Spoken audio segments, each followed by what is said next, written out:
सलाम, नमस्ते, आदाब, सत श्री अकाल, खमागणिया। आप देख रहे हैं खास मुलाकात मेरे साथ और मैं हूं अनन्या चतुर्वेदी। और आज खास मुलाकात में हम आपको मिलवाने वाले हैं एक खास शख्सियत से जो कि हमारे साथ इस वक्त स्टूडियो में मौजूद हैं। डॉक्टर राजेश शर्मा, जो कि आरोग्य भारती मध्य भारत प्रांत के अध्यक्ष भी हैं, साथ ही ऑर्थोपेडिक भी हैं और ट्रॉमा एक्सपर्ट भी हैं, यानी कि बहुत सारी चीजें हम आज जानने वाले हैं। और आज का टॉपिक भी बड़ा इंटरेस्टिंग है। आपको बता दें कि आज हम जो बात करने वाले हैं वो होने वाली है स्पिरिचुअलिटी और योग के बारे में। जी हाँ, सुनते हम डेली हैं, बहुत सारी बातें भी करते हैं, लेकिन आज हम बहुत सारे मिथ्स और फैक्ट्स क्लियर करने वाले हैं। तो डॉक्टर राजेश सर, बहुत स्वागत है आपका हमारे कार्यक्रम पहले तो। और आपसे पहले भी हम कई बार जुड़े हैं, बहुत सारी बातें जानी है, आज भी कुछ नया जानने वाले हैं। अनन्या, सबसे पहले तो धन्यवाद आपका और डीएनएन के सभी दर्शकों को मेरा नमन, मेरा नमस्कार। तो हम आज का जो विषय है वो है अध्यात्म है, योग है। तो क्या प्रश्न आपका पूछना चाहते हो? सबसे पहला सवाल तो सर मेरा यही है, देखिए कि एज अ कॉमन मैन, एक आम आदमी के लिए योग, आध्यात्म और साथ ही जब हम बोलते हैं स्पिरिचुअलिटी तो बहुत सारी बातें सामने आती हैं, लेकिन एक आम इंसान के जीवन में जो कि डेली इन चीजों को फॉलो उस तरह से नहीं कर रहा है, उसमें रोल क्या होता है, उसका महत्व क्या होता है? अनन्या, मैं विषय में प्रवेश करने से पहले एक छोटी सी कथा सुनाता हूँ। ठीक, छोटी सी कथा। I like stories. एक गांव के बाहर एक वृक्ष के नीचे एक भिक्षुक थे, भिखारी। बहुत अच्छा भजन करते थे वो। तो गांव वालों के लिए जो है वो उनके गांव वालों के जीवन का एक रूटीन बन गया था वो, कि गांव वाले जैसे बाहर जाते तो वो अपना भजन करते थे। गांव वाले रुक के जो है उनको कुछ देना, उनका खाना पीना, उनको कुछ सिक्के, चंद सिक्के और ये सब चीज़ें चलती रहती थी उनकी। तो समय बीतता गया, लोग बाग जो है बचपन से जवान, जवान से बूढ़े होते गए। वो ऐसी जो भिखारी थे वो भी उम्र बढ़ती गई। अब एक दिन अचानक गांव वालों का ध्यान गया कि वो भजन, वो आवाज़ गायब हो गई। तो देखा है वो अपने जीवन यात्रा पूरी करके अपने उसी आसन पे जो है, अब उनका शरीर रह गया था, उनकी आत्मा नहीं थी उसमें। तो अचानक पूरा गांव का गांव जो है वो उमड़ पड़ा, दुखी था, क्योंकि वो उनके जीवन के एक भाग बन चुके थे। तो जो बुजुर्ग थे उन्होंने सोचा कि क्या किया जाए। इनकी सच्ची श्रद्धांजलि है कि जिन्होंने उन्हें जीवन भर जहाँ वो बैठे थे उनको वहीं उनके लिए उनकी समाधि बना दी जाए, उनको वहीं। तो बोले हाँ, ये ठीक रहेगा। तो वो खोदते हैं वहाँ से हटा के कि चलो यहीं उनको समाधि बनाते हैं। तो खोदते खोदते अचानक जो है वो जो कुदाली है वो किसी लोहे के संदूक से टकराती है। तो वो संदूक निकलता है। संदूक में इतनी अशरफियाँ, हीरे जवाहरात और इतना खजाना। तो गांव वालों को बहुत आश्चर्य होता है कि देखिए, एक व्यक्ति जीवन भर जो है वो भिखारी बना रहा, बट जहां बैठा था अगर थोड़ा सा कोशिश करता तो वो उस खजाने पे बैठा था। तो मेरे हिसाब से जो हम भारतीय हैं और हम सब सनातनी हैं, ऋषियों की संतानें हैं हम, तो हम अपने जीवन में बचपन से सुनते हैं कि योग क्या है, अध्यात्म क्या है। हमारे जो बुजुर्ग थे, हमारे माता पिता, उनके माता पिता, बचपन से कुछ ना कुछ घर में पूजा पाठ सब चीज़ें चलती हैं, लेकिन हम कभी भी योग और अध्यात्म को समझ नहीं पाते। ये इंटरेस्ट बन नहीं पाता हमारा। क्यों नहीं बन पाता? क्योंकि मुझे लगता है कि इस जीवन की आपाधापी में और भौतिक सुखों ने, हमारे जीवन के भौतिक सुखों ने हमारी दिशा भ्रमित कर दी। हमें जो असल मार्ग जीवन का वो हम समझ नहीं पा रहे हैं। मुझे लगता है कि लोगों को अपना उद्देश्य ही, हम अपने कभी कैरियर सेट ही नहीं करते। अगर मैं कहूँ, मैं, हमारे जो श्रोतागण हैं, हमारे दर्शक बैठे हैं, कि क्या मेरे जीवन का उद्देश्य, what is the target of my life. एक होता है गोल आपका, जो आपको करियर में गोल चाहिए होता है, बट एक गोल होता है जो आपकी सोल का गोल होता है, कि आपको स्पिरिचुअलिटी एक्चुअली मुझे लगता है वही चीज है कि जब आपके जीवन का आपको उद्देश्य समझ में आता है कि आपको अपने परिवार के लिए, आपको अपने करियर के लिए तो करना ही है, लेकिन आप अपनी सोल के लिए क्या कर रहे हैं, अपनी आत्मा के लिए, अपनी आत्मिक शांति के लिए क्या कर रहे हैं। बहुत बहुत सही आपका वक्तव्य है अनन्या, कि मेरा मान लीजिए उद्देश्य है कि मैं भोपाल से नर्मदापुर चला जाऊं। मेरा एक हॉस्पिटल नर्मदापुर में भी है। तो उस दिन का मेरा उद्देश्य है कि मैं नर्मदापुर पहुंचना मुझे, लेकिन इसलिए साधन क्या है? इसलिए साधन है मेरा वाहन। तो मैं भोपाल से नर्मदापुर जाऊंगा तो मेरा उद्देश्य पूरा होगा, लेकिन मुझे जो वाहन जो उपयोग में लाना है वो मेरी गाड़ी है। ऐसे ही जीवन पर्यंत जो है, एक तो होता है आपका लॉन्ग टर्म गोल, जो आपने बोला, चाहे वो माइंड, बॉडी एंड स्पिरिट की बात करते हैं, और या फिर उसी में जीवन यापन होता है। लेकिन इन सब को संपन्न करने के लिए आपका जो साधन है वो मात्र शरीर मात्र है, फिजिकल बॉडी। बिल्कुल। तो इसलिए जो है मनुष्य जो है ऐसा बटा हुआ है, उसका मन एक अलग है। ये जो मनुष्य की जो इकाई है अनन्य, ये बटी हुई है, ठीक है। मन एक तरफ भगता है, बॉडी एक तरफ भगती है, आत्मा का कुछ पता नहीं। तो माइंड बॉडी एंड स्पिरिट, तो अध्यात्म का मतलब जो है, अध्यात्म का मतलब केवल और केवल आत्मा का अध्ययन है। और आत्मा सोल। तो यहाँ पे आत्म मतलब मैं, क्या मैं खुद के बारे में जानता हूं? क्या मैं खुद के बारे में जानता हूं? तो हु एम आई, ये सेल्फ रियलाइजेशन होना ही अध्यात्म है। ये अपने आप को जानना ही अध्यात्म है। और अपने आप को जानने के लिए अपने आप को भूलना पड़ता है। बिल्कुल। बस ये शॉर्ट में मान के चले कि जब मैं भूल जाता हूं खुद को और जब मैं मेरे असल को याद करता हूं, उसको जुड़ने की जो क्रिया है वही योग कहलाती है। बिल्कुल सर, यहाँ पे एक बेसिक क्वेश्चन है कि हर कोई सोचता है योग और आध्यात्म में अंतर क्या है? अगर अध्यात्म एक फल है, उस तरफ जाने की जो क्रिया है वो योग है। अक्सर मैं ये मानता हूँ कि हमारे जो ऋषि मुनि थे, मुझे लगता है कि चूंकि उन्होंने अपनी सिद्धियां प्राप्त की थी, संयम को सिद्ध करके, चाहे वो पुराने ऋषि हों हमारे, जो उन्होंने इस ऊर्जा को साध लिया था, इसलिए जो वेद रचे गए हमारे 10,000 वर्ष पहले या उससे पहले जो है वेद रचे गए, तो वो शरीर द्वारा ही ऐसी कुछ क्रियाएं संपन्न करके वो अपनी इस आत्मिक ऊर्जा को, अपनी इस आंतरिक ऊर्जा को इतना ज़्यादा एडवांस एक्टिवेट कर लेते थे कि वो इस सृष्टि की जो प्रणाली है उसके साथ वो कनेक्ट हो जाते थे। बिल्कुल। जिसे हम ब्रह्म तत्व कहते हैं, जिसे हम ईश्वर कहते हैं, जिसे हम साक्षात मतलब भगवान का नाम ले लें, ब्रह्मांड कह लें, उसे आलमाइटी कह लें, उसे जो भी नाम दे दें आप उसे। तो उसका जो सिस्टम है, उसकी जो कार्य प्रणाली है, उसके साथ वो डायरेक्ट लिंक हो जाते थे। वहां से जो संदेश आते थे वो लिखते थे, वो वेद रचे गए, वो जो कहते थे वो मंत्र बनते गए, ठीक है। तो ये चीजें जो है उन्होंने लिख गया। और उन्होंने ये भी देखा कि आने वाला समय जो है, कलयुग जैसे जैसे बढ़ता जाएगा, तो वो व्यक्ति जो है वो ज्यादा से ज्यादा अपने इंद्रियों के वश में होता जाएगा। हम भौतिकवादी होते जाएंगे।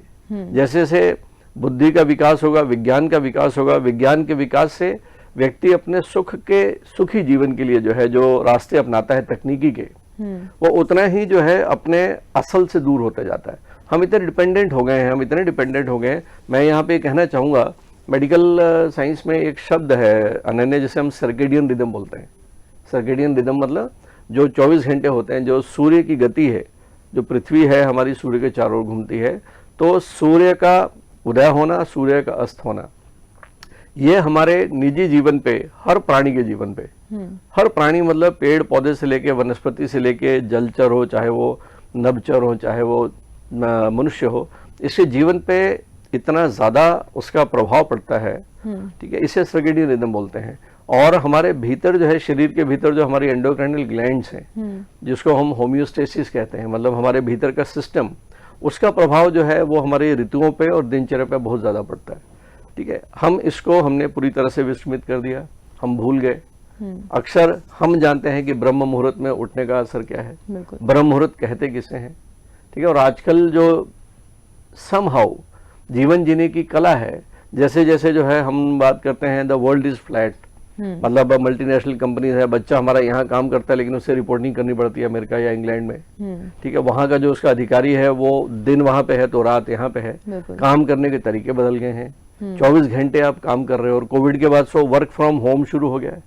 बच्चों के लिए जो है, हमारे युवा के लिए जो है 24 घंटे they are mentally engaged with some or the other. एक तो कैरियर का टेंशन, बिल्कुल, ठीक है, बहुत ज्यादा है, ठीक है। अब ये तो बरकत है हमारी भारत की, हम जनसंख्या में बहुत आगे हैं, लेकिन इसका एक जो दुष्प्रभाव है वो ये भी है कि जॉब्स है नहीं उतने। तो ये सारी की सारी चीजों में जो है हम पिसे चले जाते हैं। हमारा युवा जो है, एक आम व्यक्ति पिसा चला जाता है, तो वो जानता ही नहीं कि उसके अंदर की शक्तियां क्या है। तो अंदर की शक्तियों को जगाना ही जो है वो एक अध्यात्म का रास्ता है, और योग उसकी एक विद्या है। इस योग के माध्यम से हम अपनी इस आंतरिक ऊर्जा को इतना ज्यादा बढ़ा सकते हैं कि हम जो चाहे पा सकते हैं। Where there is a will there is a way, जहाँ चाह वहां रहा। तो योग का मतलब यम नियम आसन प्राणायाम प्रत्याहार धारणा ध्यान समाधि, ये एक अलग सब्जेक्ट हो गया, इसके बारे में हम बात कर सकते हैं। लेकिन मेरे अर्थों में योग का मतलब केवल और केवल इतना है कि आज मैं जो चाहता हूं, मान लीजिए मेरे जेब में 50 रुपए पड़े, मुझे 100 रुपए चाहिए, मेरी इच्छा 100 रुपए की है, तो कितनों का योग होगा? 50 रुपए का और योग होने से 100 रुपए हो जाएंगे, है ना। मैं स्टूडेंट हूं, मैं 100% मेहनत करने के बाद भी मैं 70% ही ला पाता हूं। मेरा मन है कि मैं कम से कम 95% लेके आऊं, तो 25% का योग कैसे होगा इसमें? मैं व्यापारी हूं, मुझे लाभ चाहिए, तो मैं सत्कर्मों से, मैं बिना धोखे के मैं अपने उस प्रॉफिट को कैसे बढ़ा सकता हूं? मैं घर पे एक माँ है, घर की माँ है, उसके लिए योग क्या है कि उसके घर की जो संपन्नता, समृद्धि, घर की शांति, उसमें रोज इजाफा हो। तो योग एक प्रकार से आपके भीतर की बरकत है, समृद्धि है, संपन्नता है, ताकि आपकी इस मानसिकता के साथ में एक खुशी जो है आपके जीवन की। देखिए अल्टीमेटली उद्देश्य क्या है? ज्यादा पैसे कमाना उद्देश्य नहीं है। आप किसी को बोलोगे पैसे कमा के क्या करोगे, वो बोलेगा कि मैं मनचाही इच्छा पूरी कर लूंगा। मनचाही इच्छा पूरी करने से सेटिस्फाइंग योरसेल्फ कि ये काम करने से मुझे सेटिस्फैक्शन मिल रहा है। यस यस, और संतुष्टि ही आई गेस। तो संतुष्टि से क्या मिलता है? संतुष्टि से वो जो फीलिंग है ना, जो आपको जो एक अनुभूति होती है, एक अनुभूति। देखिए मुझे खुशी मिल गई, खुशी कोई ऐसी कोई भौतिक चीज तो है नहीं कि ये लो खुशी लो, तो ये आपके भीतर की अनुभूति है। और मैं एक शब्द अक्सर कहता हूं, अकारण प्रसन्नता। हर आदमी को जीवन में खुशी चाहिए, लेकिन अकारण खुशी, अपने जीवन की अकारण खुशी जिसको मिलती है वही असली योगी है, वही अध्यात्म से भरपूर मानव है, जिसके जीवन में अकारण खुशी है। अब हम बात अगर कर रहे हैं आजकल के एरा के बारे में, तो अभी फिलहाल में चल रहा है टेक्नोलॉजी, जो हम बहुत ज़्यादा इन्वेस्टेड रहते हैं। सोशल मीडिया से लेके हम जो है हमारे दिमाग में इतनी अलग अलग चीज़ें हम अपने दिमाग में डाल रहे हैं जो किसी काम की भी नहीं है। और योगी जो होता है वो असल में इन्हीं चीज़ों का त्याग करता है, यानी कि ये जो सांसारिक चीज़ें हैं इन सबका त्याग करके वो अपने आप को एकाग्र करता है। अब शुरुआत अगर हम करें तो सोशल मीडिया छोड़ देना, इस तरह के क्राउड में बैठना छोड़ देना जहां पर आपके लिए अननेसेसरी कुछ भी आपके दिमाग में जा रहा है। एक अच्छी चीज देखना, एक अच्छी चीज सुनना और एक अच्छी चीज को बोलना, ये कितना इंपॉर्टेंट है और ये हमारी एनर्जी को कैसे डिफरेंट करता है, कैसे हमें पॉजिटिव बना देता है। बहुत बहुत अच्छा नन्हे, मुझे लगता है कि तुम तो आज पूरी तैयारी के साथ आई हो।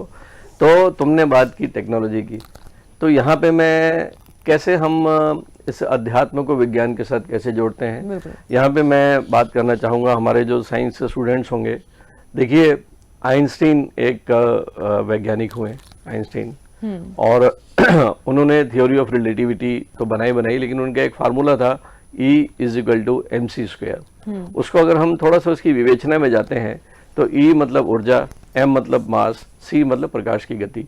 तो उनका कहना था कि किसी भी वस्तु को अगर प्रकाश की दुगनी गति प्रदान की जाए तो वो ऊर्जा में तब्दील हो जाता है। और हमारे वेदों में भी लिखा हुआ है कि ऊर्जा की अगर हम बात करते हैं तो ऊर्जा एक ऐसा तत्व है जो ना कभी पैदा हुआ, ना कभी खत्म होगा, और ना उसे पैदा किया जा सकता है, ना उसे खत्म किया जा सकता है, ना उसका कोई रंग है, ना रूप है। ऊर्जा एक बहुत ही वृहद एक प्रकार की ऐसी एनर्जी है जो एक रॉ मटेरियल है। इस पूरे सृष्टि के निर्माण में ऊर्जा का क्या महत्व है, ये सांख्य योग बताता है। हमारे वेद बोलते हैं कि इस सृष्टि का निर्माण जो हुआ है, पूरी सृष्टि का निर्माण, जितनी भी गैलेक्सीज हैं, जितने भी ब्रह्मांड हैं, पृथ्वी, सूरज, चांद, सितारे, सारे के सारे काहे से बने हैं? पुरुष और प्रकृति से। ये वैदिक भाषा है। तो पुरुष का मतलब है चेतना, कॉन्शियसनेस, ऊर्जा, और प्रकृति मतलब ये जड़, जो स्थूल, जिसको हम टेंजिबल कहते हैं। बिल्कुल ठीक है। जैसे एक उदाहरण के तौर पे एक कार है और एक ड्राइवर है, तो दोनों यदि अलग अलग हैं तो इन दोनों का कोई अस्तित्व नहीं है, इनका उपयोग ही नहीं है कुछ।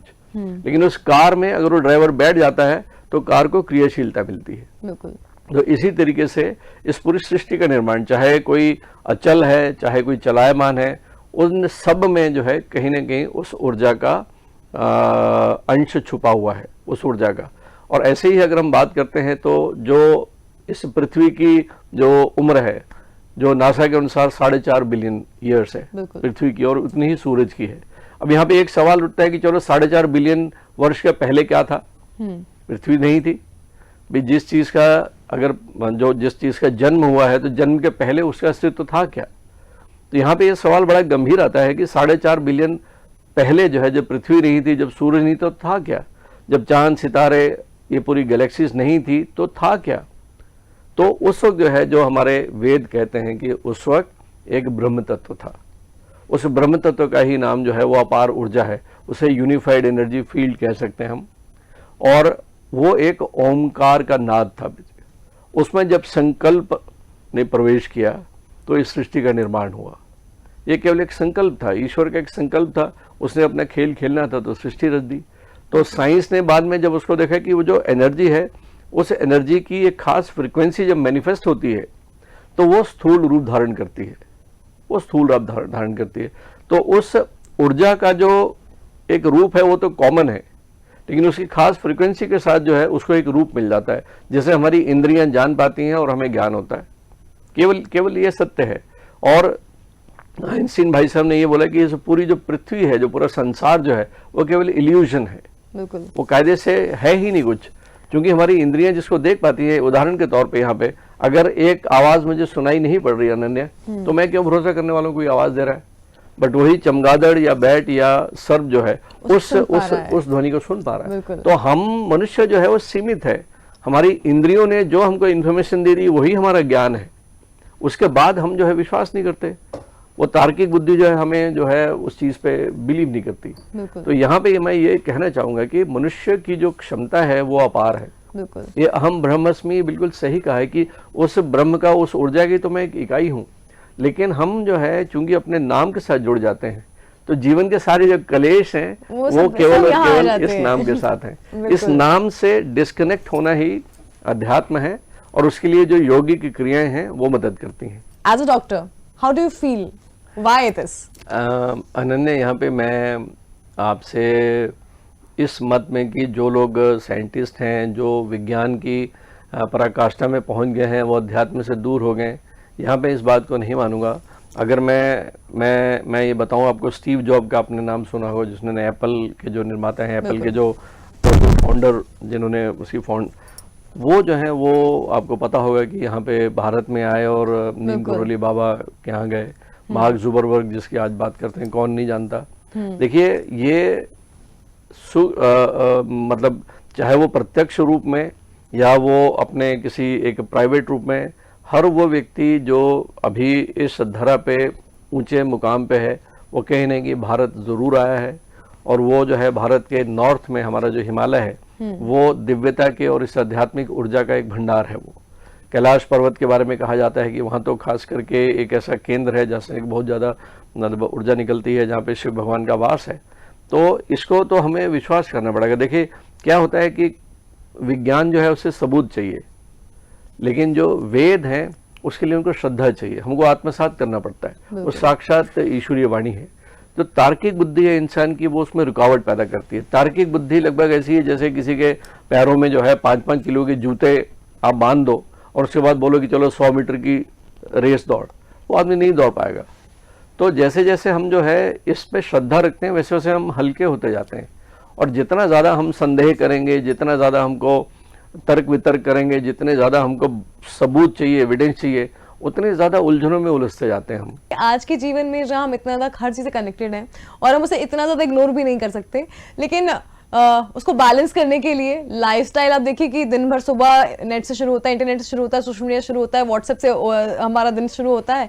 उसके बाद रात तक हम यूट्यूब से लेके, इंटरनेट से लेके, गूगल से लेके सब कुछ सर्च मारते हैं और हर किसी से कनेक्टेड रहते हैं। लेकिन आम इंसान अपने जीवन में इसको बैलेंस कैसे कर सकता है? जो आज का युवा हो गया, आज की महिलाएं हो गई, हमारे आज के बिजनेसमैन हो गए, खासकर कामकाजी महिलाएं जो हैं वो भी दिन भर इसी में लगी रहती हैं। तो ये अपने आप को बैलेंस करना है, जैसे कि हम बात करें, it's the question is how. इसमें अगर इसके दो तरह के उत्तर हैं।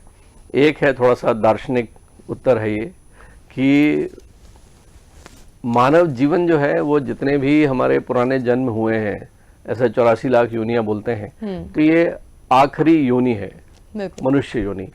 और मनुष्य का जन्म जो है ये केवल और केवल कर्मों के लिए बना है, ठीक है। बाकी के जितने जन्म है वो केवल भोगने के लिए बने हैं, उसमें कर्म प्रधान नहीं है। वो हम जो है पुराने प्रारब्ध के अनुसार जो हम चीज़ें भोगते हैं और उसके बाद मनुष्य जन्म मिलता है। इसमें हम कुछ जो पुराना जो है वो हम प्रारब्ध है वो हमारा कुछ साथ देता है, हमारा जो पुराना बैंक बैलेंस है।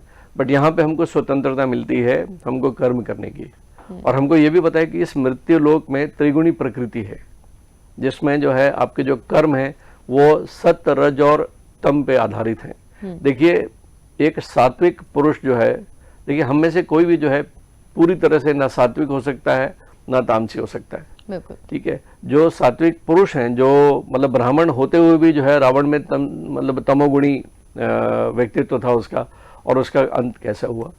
तो आज ये यहाँ पे कहना है कि हम चूंकि कर्म करके अपनी किस्मत को बदल सकते हैं, है ना। जैसे लोग बोलते हैं ना भाग्य भाग्य, तो मुझे लगता है कि भाग्य है, लेकिन आदमी अपने कर्म से अपने भाग्य को बदल सकता है। और भगवान कृष्ण का भी यही कहना है कि देखिए, कर्म प्रधान जीवन है, कि हम अपने, मेरे हाथ में जो है वो मैं कर्म करूं। और उन्होंने बहुत बारीकी के साथ में कहा है, और हर यूथ के लिए मैं कहूंगा कि गीता के सार को जानना वो बहुत आवश्यक है, कि अगर एक तीरंदाज जो है, या एक शूटर है, या एक विद्यार्थी है, या कोई भी खिलाड़ी है, आप यहाँ पे एंकर हो, आप, मैं अपने थिएटर में जाके, मैं ओटी में जाके काम करता हूँ, जो आप उस वक्त जो क्रिया कर रहे हो उसके प्रति आप कितने ध्यान के साथ में, कितने केंद्रित होकर कर रहे हो आप उस क्रिया को, ना कि उसके फल के बारे में चिंता कर रहे हो आप। जिस दिन आप जो है क्रिया के पहले जो है उसके परिणाम के बारे में चिंता करोगे, तो क्रिया के लिए जो है आपकी जो ऊर्जा है वो डिस्ट्रैक्ट हो जाएगी। तो आपको जो है परिणाम में कहीं ना कहीं घाटा मिलेगा। ये बहुत ही सूक्ष्म और बहुत ही बारीक है। गोल्फ में हम लोग जो है एक बहुत अच्छा शब्द यूज करते हैं, हेड डाउन, कि हम जब गोल्फ खेलते हैं तो गोल्फ के शॉट में जब स्विंग बोलते हैं, उसको जब हम स्विंग लेते हैं तो गेंद कहाँ जाएगी, ये जो आदमी ये देखता है कि गेंद कहाँ जाएगी, उसका शॉट बिगड़ जाता है। आपको जो है जो शॉट मारना है वहां पे आपको पूरा फोकस करना है। और ये कहा भी जाता है कि जहां पे आप अपने विचारों की ऊर्जा को जहां केंद्रित करते हो, परिस्थितियां वहीं बदलने लगती हैं। Wherever you focus your attention, ठीक है, एनर्जी स्टार्ट्स फ्लोइंग। बिल्कुल। और रोंडा बैरन की किताब बहुत चली थी एक बार, जो है द सीक्रेट है। मैंने तो सीक्रेट पढ़ी भी, कई बार पढ़ी, ठीक है। तो उसमें तो वो लगता है कि जो ये ब्रह्मांड जो है ये आपके आदेश के लिए खड़ा रहता है, जिन्न जैसे, बिल्कुल, ठीक है। Ask, believe and receive. आप अपने सच्चे मन से कहो तो सही, आप ईश्वर के सामने बोलो तो सही कि हे ईश्वर मुझे ये चाहिए। और जैसे ही आप जो है अपने मुख से बात बोलते हो ना कि ये मुझे चाहिए, ये शब्द जब निकलते हैं, ये ऊर्जा जब निकलती है, वो ऊर्जा जो है आपके आसपास की परिस्थितियों को निर्मित करने लगती है। और यहाँ पे तो साइंस ने ये भी कहा है अनन्या, कि जैसे आइंस्टीन ने जब ये बात की थी, क्वांटम फिजिक्स की बात की थी आइंस्टीन ने, है ना, उसके पहले जो है साइंस जो है इस पे बिलीव करती थी कि सबसे छोटा कण जो है एटम है, और एटम में भी प्रोटॉन, न्यूट्रॉन और इलेक्ट्रॉन की बात की थी, ठीक है। जब बाद में साइंस ने और तरक्की की तो उन्होंने देखा कि प्रोटॉन का हिस्से बना है, इलेक्ट्रॉन का हिस्से बना है, तो ये पाया कि ये तो ऊर्जा का हिस्सा है। तो ऊर्जा का वो हिस्सा जो स्थूल रूप धारण करता है उसे हम एटम कहते हैं। और साइंस ने फिर ये भी देखा कि एटम जो है ओवरऑल उसका जो स्थूल रूप है वो 0.00001% है, जिसको हम इलेक्ट्रॉन माइक्रोस्कोप में देख पाते हैं। जो नहीं दिखता है अनन्या एक एटम का हिस्सा, वो 99.999% एक बहुत बड़ा एक वैक्यूम है जहाँ पे ऊर्जा भरी हुई है। तो यहाँ पे मैं कह सकता हूँ कि मेरे सामने जो अनन्या बैठी हैं, आप अपने अस्तित्व का 0.00001%, 4 बार 0 जो आप हो, जो आपका जो ऑरा है वो 99.99% है। इसीलिए जो टेलीपैथी का जो प्रिंसिपल है कि यहाँ बैठ के जो है हम किसी व्यक्ति के विचारों को हम देख पाते हैं। As a doctor, as a surgeon also, मैं आप जानना चाहूंगी ओटी में कभी जब ऐसा हुआ कि कोई मिराकल हुआ हो, क्योंकि जब इतना ज्यादा हम एनर्जीज के बारे में बात कर रहे हैं तो उस दौरान जो है काफी नेगेटिविटी हो जाती है दिमाग में, बहुत स्ट्रेस रहता है, बहुत ज्यादा प्रेशर भी रहता है, तो उसका कोई एक वाक्य आपको याद हो तो? एक नहीं है अनन्या, अनेक हैं। उसके हम कई एपिसोड्स बना सकते हैं। मैं ही नहीं, हर डॉक्टर के जीवन में वो जब ऑपरेशन थिएटर में होता है, मुझे लगता है कि उस वक्त धन्वंतरी भगवान की वो ऊर्जा उसे मिली होती है कि वो पूरा अपना जीवन डाल देता है उस वक्त, क्योंकि उसकी तो लाइफ स्टेक पे लगी हुई है। लेकिन एक ऐसे पेशेंट ने जो हमें पैसे भी दे रहा है और बोल रहा है कि चाकू चलाओ मेरे ऊपर, देखिए कितना बड़ा भरोसा है उस पेशेंट का। उसने अपने आप को, उसके घर वालों ने अपने आप को सौंप दिया कि चीरो फाड़ो, कुछ भी करो। तो ये इतनी बड़ी जवाबदारी हो जाती है डॉक्टर के लिए। और मैं कह सकता हूँ कि जब सर्जरी हम लोग करते हैं उस वक्त हमारे भीतर का जो स्ट्रेस लेवल जो होता है वो सबसे ज़्यादा उच्चतम अपने शिखर पे होता है। हमारे भीतर जो जो जितने भी हार्मोन्स हैं, कॉर्टिसोल हो या एड्रेनलिन का जो सिक्रीशन होता है, क्योंकि उस वक्त होता है। और कई बार सर्जरी करते करते करते कई बार ऐसा होता है कि पेशेंट का बीपी कम होने लगता है। जो एनेस्थेटिस्ट हेड एंड पे खड़ा है वो बार बार उसे चेहरे से हमको पता चल जाता है कि पेशेंट की पल्स कम हो रही है या पेशेंट ज़्यादा ब्लीड कर रहा है। तो ये मैं विश्वास के साथ कह सकता हूँ अनन्या, उस वक्त मतलब ऐसा लगता है कि भगवान हमारी अगर जीवन के कुछ मतलब समय अगर इसको दे दो आप, ये पेशेंट जिंदा रहे, ये पेशेंट जिंदा रहे। मतलब उसके लिए हम कितनी मन्नतें मांग लेते हैं कि ये भगवान बस ये सर्जरी ठीक हो जाए तो मैं वैष्णो देवी जाऊंगा, मैं एक्स जगह जाऊंगा, वाई जगह जाऊंगा। ये सब चीज़ें होती हैं, हम भगवान को बहुत मानते हैं। और हमेशा सर्जरी से पहले, सर्जरी के दौरान जो है आपका जो कनेक्ट होता है ना, वो एक अलग अलग ऑरा में चले जाते हो आप। उस वक्त केवल और केवल वही देखता है, उस वक्त कोई और थॉट होता ही नहीं है, होता ही नहीं है थॉट। बिल्कुल। चलिए सर, बहुत सारी बातें हम अभी और भी कर सकते हैं, लेकिन मुझे लगता है कि ये टॉपिक बहुत बड़ा है और आगे भी आपसे इस बारे में जानेंगे। लेकिन जाते जाते एक संदेश हमारे दर्शकों के लिए इस कार्यक्रम के जरिए।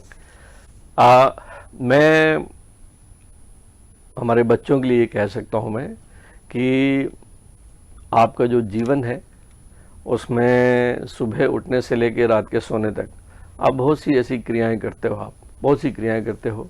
लेकिन एक आदत आप डालो कि आप जो कोई भी आपकी एक्टिविटी सुबह उठने से लेकर शाम तक, दोस्त के साथ जाके किसी मार्केट में घूमना है, किसी मॉल में घूमना है या कहीं भी करना है। मैं मनोरंजन के खिलाफ नहीं हूँ, मैं एंटरटेनमेंट के खिलाफ नहीं हूँ। लेकिन एंटरटेनमेंट का मतलब होता है कि जब मैं किसी एक मकसद में थक जाऊँ, मानसिक रूप से थक जाऊँ, शारीरिक रूप से थक जाऊँ, तो चेंज करने के लिए जो है मैं कुछ समय बिताऊँ। ठीक है, तो आप जो है एक आदत डालो, आप जो है कि आपने पिछले 3 घंटे में जो भी एक्टिविटी करी, क्या वो वाकई इतनी लाभदायी थी जो आपको आने वाले कल में आपको मदद करे। ये एक अवलोकन है, आत्मावलोकन है। ये धीरे धीरे जब इसकी आदत होती है, देखिए जो स्टीवन कोवी की एक बुक है the 7 habits of highly effective people, तो उसमें उसने एक क्वाड्रेंट बनाया हुआ है जिसमें हमारी जो एक्टिविटी है इधर अर्जेंट है, not urgent, important, not important. तो हमारी सारी एक्टिविटी 4 भागों में बंटती हैं, एक urgent and most important, most urgent, most important, urgent, not important और not important but most urgent. ऐसे करके 4 हिस्से हैं, वो आप क्वाड्रेंट बनाएंगे पता चलेगा। ठीक है, तो उसमें उनका कहना है कि जैसे एक बच्चा है, उसको एग्जाम देना है 8 महीने बाद, तो एग्जाम जो है उसके लिए अर्जेंट नहीं है आज की डेट में अनन्या, इम्पॉर्टेंट है। तो ऐसी एक्टिविटी जो इम्पॉर्टेंट है और अर्जेंट नहीं है, उस चीज़ को पहचानो आप। और आप अक्सर जो है जो नाइदर इम्पॉर्टेंट नॉट अर्जेंट, हम बहुत ज़्यादा समय जो है ऐसी एक्टिविटी में लगाते हैं और हम अपना समय भी बर्बाद करते हैं। और एक बार समय बीत जाता है ना, देखिए समय की कोई कीमत नहीं है, बिल्कुल, मनी इज़ प्राइसलेस। ठीक है, तो एक बार आपका वो समय निकल जाता है, वो समय नहीं आएगा। तो समय का ध्यान रखें और इस हर्ड, इस भीड़ वाली जो जीवन में आप अपने आप को अगर अलग ले जाना चाहते हैं तो आपकी पहचान जो है तभी बन सकती है जब आप समय की वैल्यू पहचानें। I guess time is precious. Time is precious, बिल्कुल। तो चलिए, कार्यक्रम में फिलहाल समय का अभाव है तो इसको वहीं विराम देंगे, लेकिन आगे भी बहुत सारी चर्चा होगी। आप बिल्कुल हमारे साथ जुड़े रहिए और फिलहाल दीजिए इजाजत। Thank you so much sir हमारे साथ जुड़ने के लिए इस कार्यक्रम में, और आप सभी का भी बहुत शुक्रिया इस कार्यक्रम को देखने के लिए और ऐसे ही तमाम सारी चीजों जुड़े रहने के लिए और ऐसे ही ज्ञानवर्धक बातों को अपने अंदर उतारने के लिए। देखते रहिए खास मुलाकात मेरे साथ। फिलहाल दीजिए इजाजत, नमस्कार।